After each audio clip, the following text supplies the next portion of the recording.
तुम्हारा एक ही चीज के ऊपर दो रुख कैसे हो सकते हैं?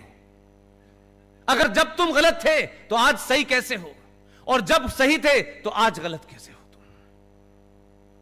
यह तो तुमको बताना होगा कि तुम भारत में हजारों करोड़ों लोगों ने अपने घर बार को मरने जीने के बावजूद भी इस मुल्क को इस मुकाम पे पहुंचाया कि आज दुनिया के अंदर पाकिस्तानी भी जब इंग्लैंड में घूम रहा होता है तो पासपोर्ट लेके नहीं चलता है, नाम बताता है जहीर कहां से आए हो, हिंदुस्तान से। उसको मालूम है कि हिंदुस्तान कहने से इज्जत मिलेगी, पाकिस्तान कहने से अंदर कर दिए जाएंगे। ये 70 साल में हमने इज्जत पाई है, बड़ी इसकी कीमत दी है हमने। लेकिन 70 साल के बाद उसी पाकिस्तान, जिस पाकिस्तान को बनाने के लिए तुमने 2 मुल्क बना दिए थे, उसी मुसलमान को जो तलवार लेकर के, जिसके साथ आपने 3 युद्ध किए हैं, 40 साल से प्रॉक्सी युद्ध बर्दाश्त कर रहे हैं, हजारों सैनिक मारे गए हैं, आज यही मुसलमान कहता है कि आप उसे क्यों नहीं आने देना चाहते? आप कहते हैं कि भारत में माइनॉरिटी सुरक्षित नहीं है। बहुत सारे लोग कहते हैं, वो भी कह रहे हैं। एक सम्मेलन में गए थे अभी, वहां कह के आए कि भारत के मुसलमान पाकिस्तान आना चाहते हैं, अगर यहां आ गए तो हमारे पास रिसोर्सेज नहीं है।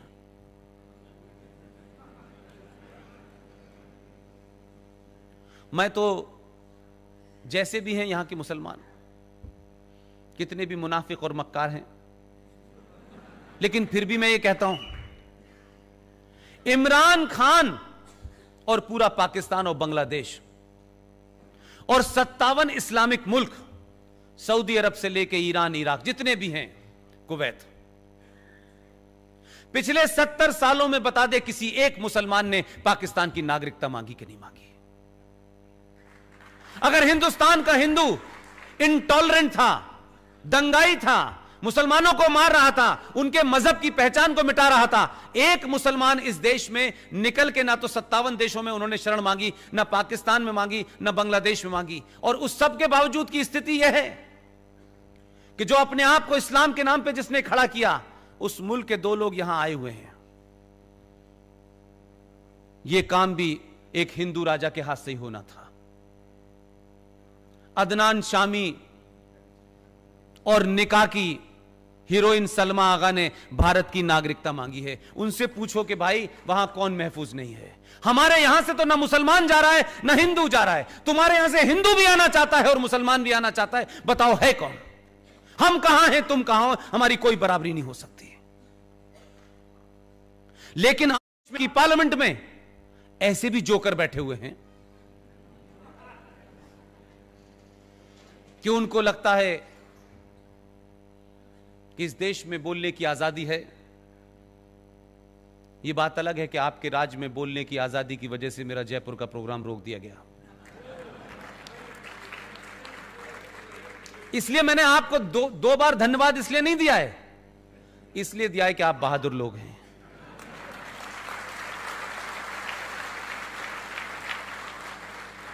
और मैं कभी सरकारों पर टिप्पणी नहीं करता, वर्तमान राजनीति पर नहीं करता। मेरे फोकस में न ये पार्टी न वो पार्टी मेरे एजेंडे का हिस्सा नहीं है। मैं जब तक बोल रहा हूं, जब तक मेरी आवाज में जान है,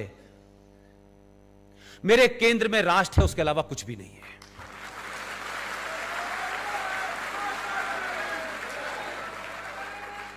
इसलिए आप किस पार्टी को वोट देते हैं, किस पार्टी को वोट नहीं देते, यह आपका निजी मामला है। मेरी सारी तकलीफ यह है, अपने पुरुषार्थ को पहचानिए, अपने इतिहास को पहचानिए। पीडीपी का एमपी फैयाज नाम का, लोकसभा में जब बहस चल रही थी तो उसने कहा कि देखिए साहब, ये क्या तरीका है, 370 हमसे ले ली जैसे उनके पिताजी की थी। देखिए निकाह हलाला की दुकान हमारी बंद हो गई और राम मंदिर पे फैसला भी ऐसा दे दिया जैसे कोर्ट हमारी है। आखिर में बात करते करते मेरा बड़ा दिल था, काश मेरी हैसियत ऐसी होती कि मैं उसको वहीं एक्सपोज करता।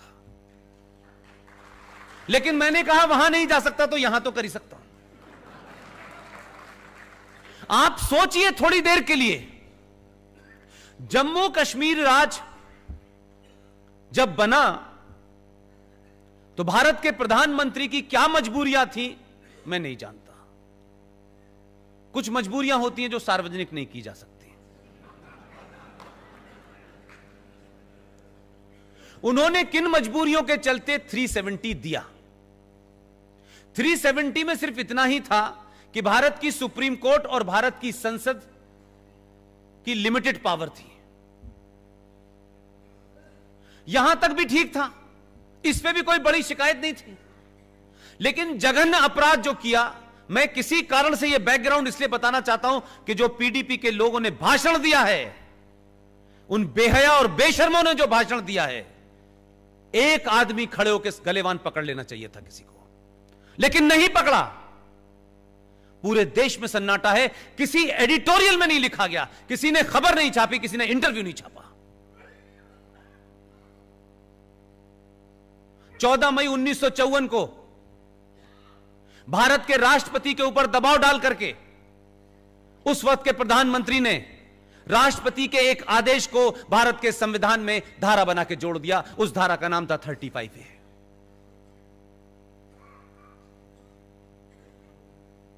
उस 35A जो स्पेसिफिकली जम्मू कश्मीर के लिए बनी थी।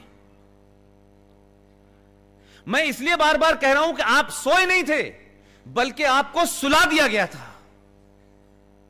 आपकी गिनती देख के मुझे लगता है कि आप जागने की पूरी कोशिश में हैं। आप जाग रहे हैं, इसीलिए लोगों को चिंता हो रही है। लोग चाहते थे कि आप सोते रहें।